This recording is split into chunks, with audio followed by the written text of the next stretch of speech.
क्या विरोधियों के एकजुट होते ही योगी और अमित शाह को खत्म करना पड़ा झगड़ा?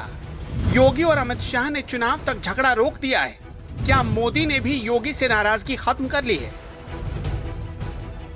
2017 में यूपी की पॉलिटिकल फ्रेम में योगी की एंट्री हुई और अमित शाह धीरे धीरे आउट होते गए।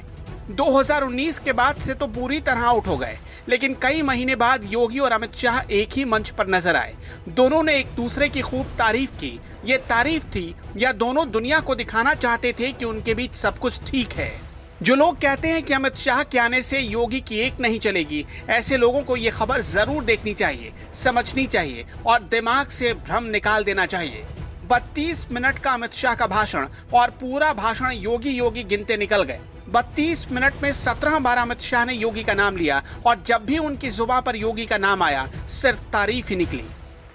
मोदी जी के नेतृत्व में योगी आदित्यनाथ ने जो सरकार चलाई, वो सरकार यूपी के हर गरीब गुरबे के लिए चली है, यूपी के युवा के लिए चली है, यूपी के महिला, दलित, पिछड़े और आदिवासियों के लिए। जब पट्टी लगाने जाते हैं, इनके हालचाल भी पूछना है और मोदी और योगी सरकार ने किए हुए कामों को भी उन तक पहुंचाना है।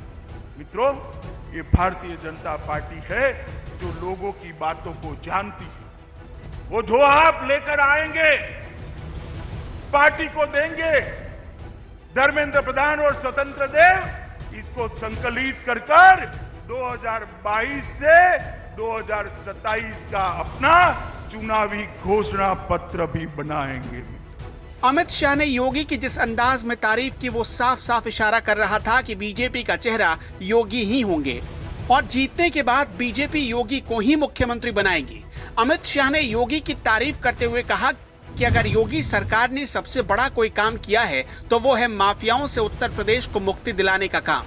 विकास के सभी मानकों पर उत्तर प्रदेश में काफी सुधार करने का काम योगी आदित्यनाथ ने किया। यूपी के युवाओं को पढ़ाने की व्यवस्था से लेकर नई पीढ़ी तैयार करने तक का काम योगी आदित्यनाथ ने किया।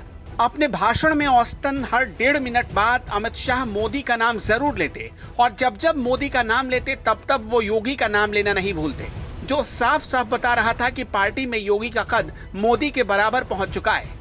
लखनऊ से अमित शाह ने मेरा परिवार भाजपा परिवार अभियान की शुरुआत की।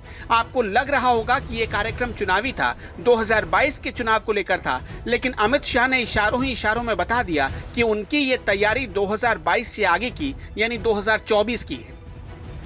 मगर बहुत सालों से उत्तर प्रदेश को ये एहसास नहीं होता था। मुगलों का शासन गया तब से, जब तक 2017 में भाजपा की सरकार बनी, ये एहसास नहीं हुआ कि बाबा विश्वनाथ, भगवान श्री कृष्ण और अयोध्या में रामलल्ला की भूमि है। ये एहसास होना तब शुरू हुआ जब भारतीय जनता पार्टी की 2017 में पूर्ण बहुमत की सरकार। अमित शाह के बोलने का स्टाइल सीधा आम लोगों से कनेक्ट करने वाला था। योगी की तारीफ में फूल सने शब्द झड़ रहे थे तो अखिलेश यादव के खिलाफ तंज पर तंज कस रहे थे देश के गृह मंत्री। अमित शाह ने अखिलेश यादव को 3 बार अखिलेश बाबू कहकर पुकारा।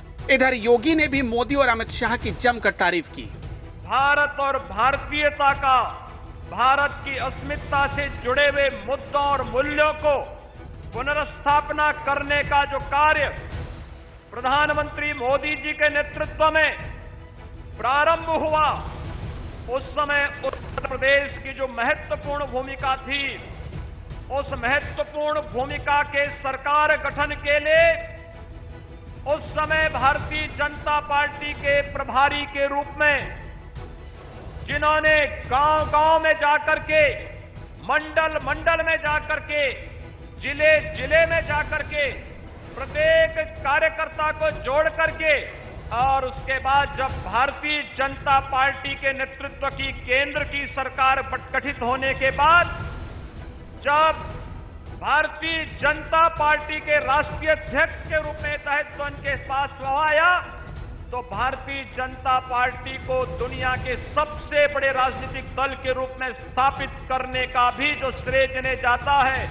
ऐसे आज के यशस्वी गृह मंत्री जी का मैं लखनऊ की धरती पर हृदय से स्वागत और अभिनंदन करता हूं। एक मंच पर पहले योगी और फिर अमित शाह ने एक दूसरे की तारीफों में जो कालीन बिछाई थी, वो साफ साफ दोनों के बीच दूरी बनाने और बताने की फिराक में बैठे लोगों के लिए एक सबक था। इस कार्यक्रम से बीजेपी ने औपचारिक रूप से अपने चुनावी अभियान की शुरुआत कर दी। अमित शाह का उत्तर प्रदेश चुनाव से पूरे 4 महीने पहले आना बीजेपी विरोधियों के लिए खतरे की घंटी से कम नहीं।